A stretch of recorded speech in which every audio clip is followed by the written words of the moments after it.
Il est 8 heures du matin au nord du Chili.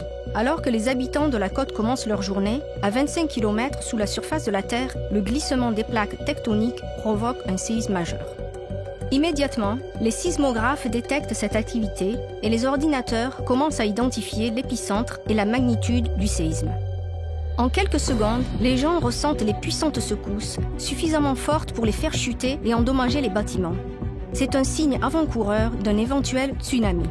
Sans attendre une alerte officielle au tsunami, les habitants commencent à évacuer vers les hauteurs ou les derniers étages des hauts immeubles.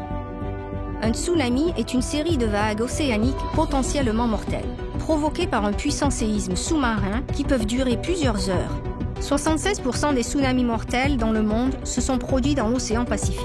En 1960, un séisme de magnitude 9.5 au large du centre de la côte du Chili a causé un tsunami qui a fait des victimes dans tout l'océan Pacifique. Les données de capteurs d'un réseau mondial sont transmises en continu au centre d'alerte au tsunami au Chili et au Pérou, ainsi qu'au centre d'alerte au tsunami dans le Pacifique PTWC à Hawaï, où les responsables sur place évaluent le risque de tsunami. Le PTWC est le siège opérationnel du système international d'alerte au tsunami dans le Pacifique. Le PTWC analyse les données et lance un avis de risque de tsunami à tous les pays de l'océan Pacifique. Ces informations sont vitales pour les pays qui sont trop loin pour ressentir le séisme, mais qui peuvent se trouver sur le chemin du tsunami. Le système d'alerte au tsunami et de mitigation dans le Pacifique est coordonné par la Commission océanographique intergouvernementale de l'UNESCO. Il couvre 46 pays de l'océan Pacifique et ses mers bordières et a été lancé en 1965 en réponse au tsunami meurtrier survenu au Chili en 1960. Les premières analyses indiquent que le séisme est d'une magnitude d'au moins 8.8 et que l'épicentre se situe au large de la côte nord du Chili. Plus tard, les données indiqueront finalement une magnitude de 9.5. Ce séisme sous-marin superficiel provoque un tsunami géant. Les responsables des centres d'alerte au tsunami au Chili et au Pérou lancent des alertes précoces au tsunami à toutes les villes côtières de la région. Le tsunami est censé arriver en seulement 10 minutes au Chili et 45 minutes au Pérou. Les services d'urgence et les organes de presse donnent suite à l'alerte au tsunami et annoncent l'évacuation immédiate. Le PTWC complète son analyse initiale du séisme et envoie le premier bulletin d'alerte à tous les pays qui se trouvent sur la trajectoire prévue du tsunami. Les responsables du PTWC appellent les centres d'alerte au tsunami pour les informer de leurs prévisions.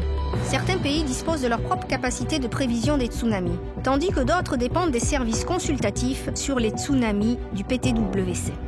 Les alertes précoces et la fiabilité des prévisions des tsunamis dépendent des contributions de tous les pays, ainsi que du partage libre et ouvert des données de sismicité et de niveau de la mer transmises en temps réel. Le PTWC prévoit que des vagues de tsunami de 5 mètres ou plus arriveront à Hilo, à Hawaï, et au Samoa en 14 heures et au Japon en 22 heures. Le PTWC envoie à tous les pays son deuxième bulletin sur la hauteur des vagues prévues. La première des nombreuses vagues de tsunami frappe la côte chilienne. Heureusement, grâce aux exercices d'évacuation réguliers et à la réaction rapide, personne ne se trouvait dans la zone de danger lorsque les vagues se sont abattues sur la côte. Aucune victime n'est à déplorer. Le PTWC fait rapport sur les vagues observées au Chili. La troisième arrivée, 30 minutes après la première, était la plus grosse. Le PTWC surveille les menaces liées au tsunami et fournit des conseils à l'ensemble des pays du Pacifique. Chaque pays lance sa propre alerte au tsunami et dirige sa propre intervention d'urgence. Au Samoa et à Hawaï, des alertes au tsunami sont lancées et l'évacuation commence. Les autorités locales diffusent rapidement l'alerte au tsunami et mettent en œuvre leur plan d'intervention. Le PTWC poursuit le suivi et la diffusion de bulletins et de rapports actualisés. 14 heures après le séisme, le tsunami frappe Hawaï et les Samoa. Grâce aux bulletins de situation et aux conseils fournis par le PTWC, ces régions ont été totalement évacuées. La catastrophe naturelle entraîne de nombreux dommages matériels, mais il n'y a pas de pertes humaines. le tsunami se propage dans l'océan Pacifique. Les centres d'alerte au tsunami sur la côte ouest du Pacifique lancent des alertes préventives.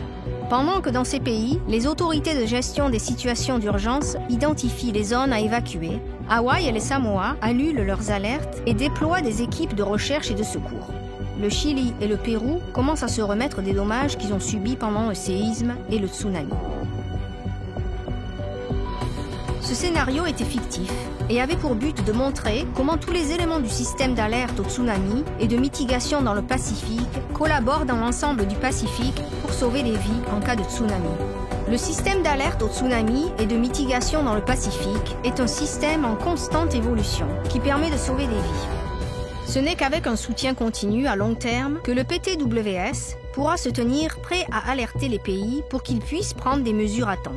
Personne ne sait quand, où surviendra le prochain tsunami meurtrier, mais nous devons rester préparés car il peut se produire aujourd'hui ou dans 50 ans.